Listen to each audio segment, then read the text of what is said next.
Mbappé est-il un joueur ingérable? Oui. Pierre Clément, malheureusement, c'est tombé sur vous. En tout cas, vous avez accepté le défi. Une minute pour convaincre. Pourquoi c'est un joueur ingérable à partir de ce document, d'ailleurs? On vous écoute.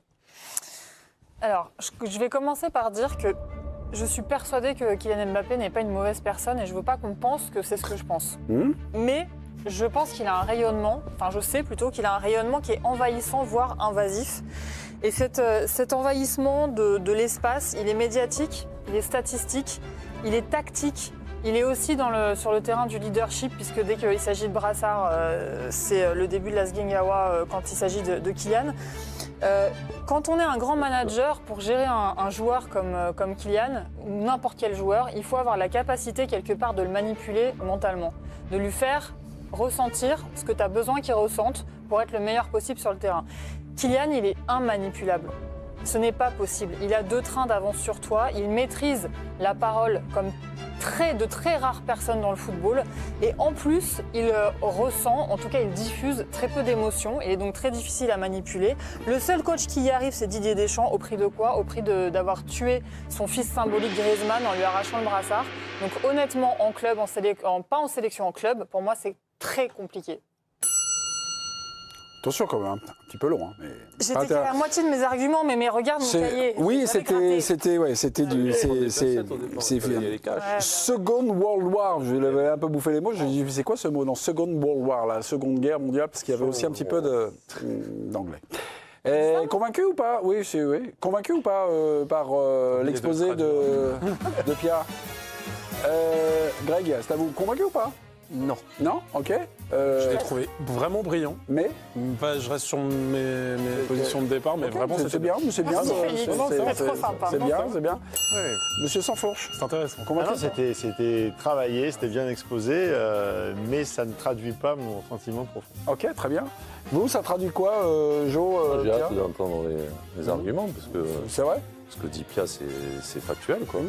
C'est très compliqué de le gérer, et puis on voit régulièrement dans les endroits où il passe qu'il y a des petits soucis quand même, voire de gros soucis. Donc je suis intéressé d'écouter mes amis. Vous avez trouvé ça intéressant, mais ça ne vous pouvez pas convaincu. Vous avez quoi alors? Donc il est très gérable, quoi. Il y a quelque chose qui me... Je ne vois pas pourquoi on devrait être manipulable, en fait. Moi, en tant que salarié, je me mets ou vous, ou ceux qui nous regardent, on ne peut pas être manipulable par une autorité, un patron ou l'entreprise coach. Ou même un coach ou l'entreprise qu'ils emploient, un supérieur hiérarchique. C'est-à-dire que, normalement, tu dois convaincre, tu dois montrer la direction, tu dois faire partager quelque chose. Mais le fait, c'est l'adjectif manipulable. Il y a beaucoup de choses dans lesquelles je me retrouve dans ce qu'elle a dit, mais je ne vois pas pourquoi il devrait être manipulé par qui que ce soit, ni lui, ni moi, ni ceux qui nous regardent, ni personne. C'est-à-dire que c'est une communauté d'intérêts. On y va d'une certaine manière, on met des moyens en face. On y va différemment en fonction des joueurs. En fonction du joueur que tu as en face de toi, si tu es un grand manager, tu vas le manager différemment. Kylian, il est manageable. Dans l'absolu, il est manageable. Simplement, il faut être suffisamment... Qui a réussi? Personne n'aurait réussi qui serait quand même dans l'absolu manageable. On va aller voir Félix. Donc, il n'est pas gérable pour vous. Non, vous avez je pense qu'il est gérable, parce que je pense qu'on s'égare un peu sur le truc de manipuler. Oui, c'est pas ce que Pia voulait dire. Oui, c'est vrai. C'est pas son... Oui, mais tu l'as dit. C'est pas pour lui nuire, quoi. Mais je te connais bien là de rebondir là-dessus, mais je vois ce que tu veux dire. Mais je pense qu'il est absolument gérable par un modèle de club et de management qui, pour moi, est anachronique. Ouais. C'est-à-dire que malgré son jeune âge... Aujourd'hui, il est ingérable. En fait, il est gérable dans une institution dont la pointe culminante de la pyramide est lui. C'était pas le cas du Paris Saint-Germain. À la fin, à Paris, c'était pas tout pour lui. Non, je trouve que la meilleure... Alors, paradoxalement, la meilleure période... J'ai l'impression qu'on a viré tout le monde pour le mettre vraiment au sommet de la pyramide. Ça n'a pas fonctionné, mais pas marché. sur la fin, où justement on a ramené du taulier. Parce qu'on constatait que c'était un manque. Sa meilleure période, paradoxalement, à Paris, c'est en sortie de Covid, quand l'équipe n'a jamais été aussi faible autour de lui, et qui rayonne comme le leader absolu de cette équipe, qu'il tire vers le haut sous Pochettino. L'équipe étant insuffisante, elle finit par concéder ce qu'elle a concédé, on l'a tous en mémoire. Mais paradoxalement, c'était sa meilleure période. C'est dur ce que vous dites, parce que sa meilleure période, c'est quand l'équipe était plus faible. Maintenant, moi, parlant, et je vous écoute, je vous dis, mais est-ce qu'il peut exister dans une grande équipe? Je pense qu'il est gérable dans un modèle de club. Après, je vais laisser parler Philippe, qui connaît bien le dossier. Mais c'est quelle période dont tu parles? Au Paris Saint-Germain, 2020-2021. Ouais, je pense qu'à ce moment-là... Il y a qui autour de lui? Il y avait des joueurs un petit peu... Il y avait du Icardi, il y avait du Sarabia, il y avait du Draxler. Je te parle de titulaires... Neymar, tout ça était parti? Non, c'est avant.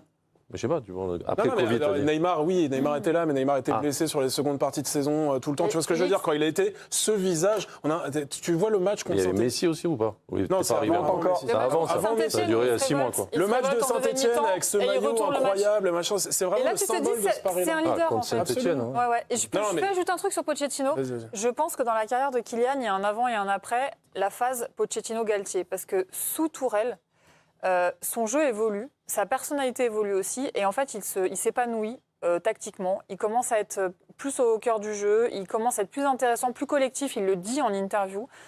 Et on commence à sentir une forme de relation affective avec le Parc des Princes, alors que c'était compliqué. Et à partir du moment où Pochettino et Galtier arrivent, c'est-à-dire pour moi, c'est mon analyse d'observatrice, pour moi, à partir du moment où il n'a plus le sentiment que le coach, tactiquement, est au-dessus de lui, il commence à s'ennuyer tactiquement. Et là, en fait, il dérive.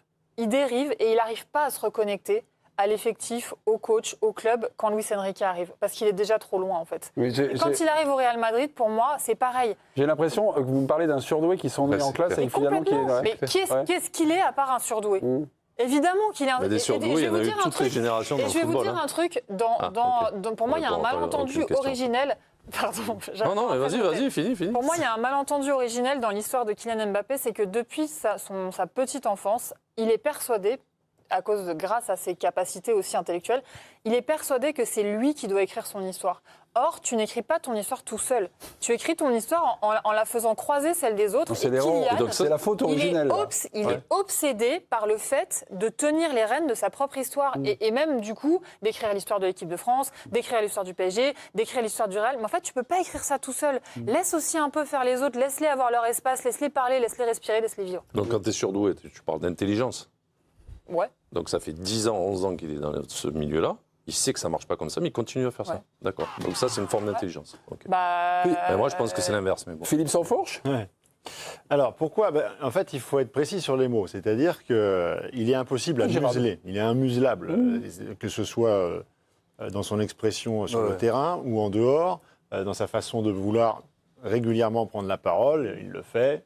Bon, ça a toujours été, ce sera toujours comme ça. Après, l'exemple de la sélection, quoi qu'on en dise, dans laquelle il évolue depuis maintenant 2017, donc bientôt 10 ans.